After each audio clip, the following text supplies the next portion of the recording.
नमस्कार मंडळी. तुम्ही बघितलाच असाल माझा लेटेस्ट व्हिडिओ जो मी मुलांसोबत बनवला आणि मी त्यामध्ये बोललो आहे, की मुलांना काय-काय प्रॉब्लेम झाले. बट मला तुम्हाला एक गोष्ट सांगायला आवडेल मित्रांनो. मनापासून सांगेन, ही रील कुठल्याच प्रकारची पेड रील नाही आहे किंवा या रीलसाठी मला कोणीच पैसे नाही दिले मित्रांनो.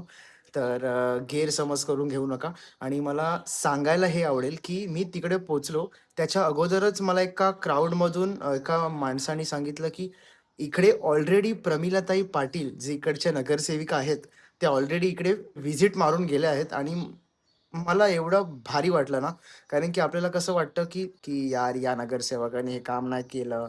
आपण नेहमी चुकीच्या कामाला डिस्कस करत असतो, की याने हे नाही केलं, त्याने हे नाही केलं. बट तुम्ही विचार केला असेल मंडळी, आपण चांगलं काम कधीच शेअर नाही करत. सो मला पर्सनली असं वाटलं, की चांगलं काम जे आपल्या गावासाठी होत आहे, ते नक्कीच शेअर झालं पाहिजे आणि त्यासाठी मी प्रमिलाताई पाटील, आपल्या ज्या गावातल्या नगरसेविका आहेत, त्यांना खूप मनापासून धन्यवाद करतो. थँक